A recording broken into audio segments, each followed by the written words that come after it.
Episode 1, Full English Version. Chapter 1. The dawn I woke up on a bench. I never imagined the dawn air could feel this cold. When I opened my eyes, I was on a bench in the apartment complex, my body stiff from the night. I must have leaned back to rest for a moment and simply fallen asleep. The building manager approached me and asked if I had slept there.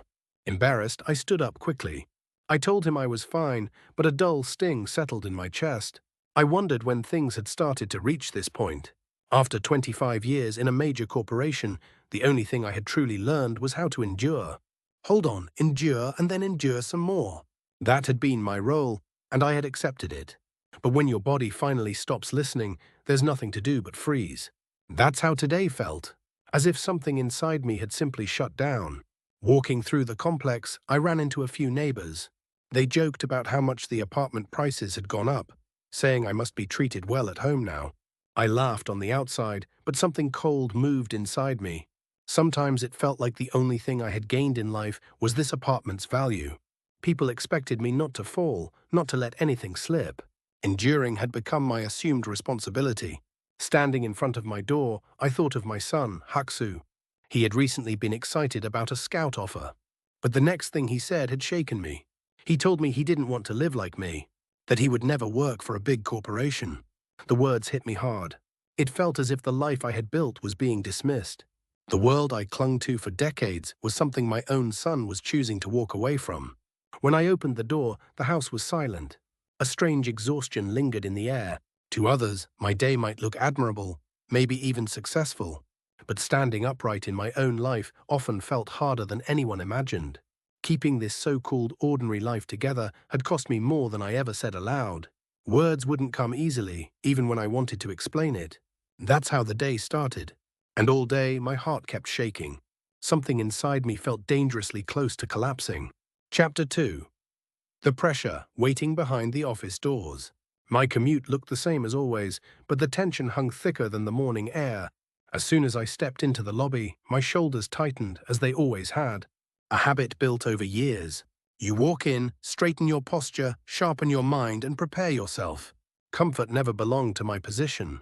Younger employees moved quickly around me, and I slipped between them, following the familiar path to my office.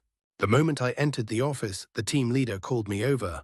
His expression told me everything. An ongoing issue was about to leak to the press. Even though it wasn't directly my mistake, the structure of the company meant the responsibility would fall to me. Promotion evaluations were around the corner, and a problem like this could be fatal. His tone was calm, but the warning beneath it was sharp and unmistakable.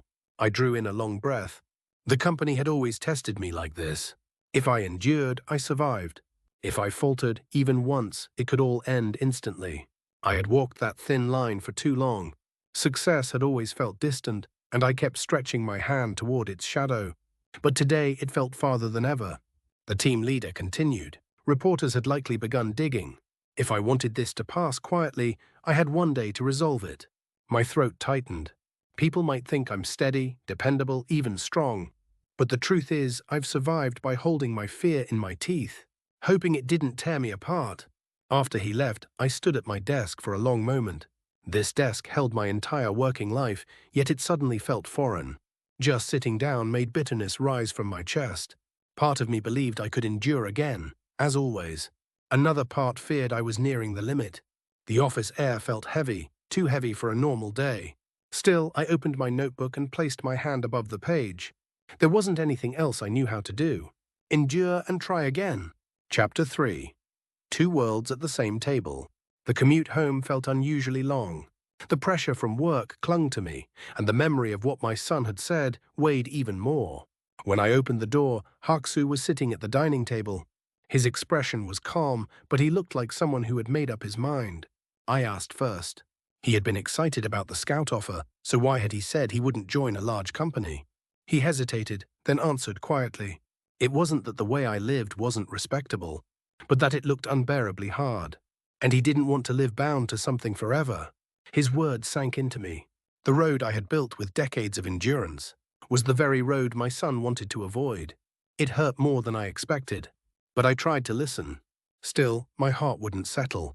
I asked him if he understood how hard it was to live an ordinary life, how many sacrifices it took. He looked up and said he knew. That was exactly why he needed to find his own path.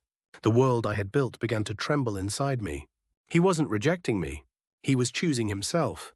But emotions rarely move as neatly as the truth. I eventually raised my voice. I wanted to ask what my life meant if he rejected this path, but the words collapsed before reaching my tongue. Instead, bitterness disguised as pride cracked my voice. If he was so sure he could solve this crisis himself, maybe then he'd make an excellent executive. He froze, then stood up without a word, and walked to his room. The door closed louder than it should have. I remained in my chair for a long time. As a father, as a worker, I wasn't sure where I was supposed to stand. Part of me feared his choice. Another part envied him. I had never chosen freely. I had only survived. Chapter 4. The Weight of Ordinary Life. Night grew deeper, but sleep wouldn't come. Sitting on the sofa, the day replayed in my mind. Waking on that cold bench, the jokes about apartment prices, the warning from the team leader, and the conversation with my son. Emotion piled on emotion until everything blurred. I once believed age would make me stronger, but the older I get, the more fragile certain moments become. I never knew ordinary life could be this hard. The house was quiet. The hallway still carried traces of the day. I thought about how I'd endured all these years, how that endurance had brought me here, and how it was now draining me at the same time. Yet responsibility didn't loosen its grip. The corporate issue would still be waiting tomorrow. My son and I still had things left unsaid. But for tonight, I needed to breathe, to look inward, even just a little. I leaned back and whispered into the dim living room. Is ordinary life supposed to be this difficult? It looks simple from the outside, but living it demands everything. Through the crack beneath the door, light spilled softly from my son's room. He was probably thinking about his own path, the path he wanted to draw for himself. I watched that faint light and spoke only inside my mind. Even if his path differs from mine, he will live well. He will find a way. And finally, that truth eased something in me. Just a little. The day ended like that. Strange, uncertain, and necessary.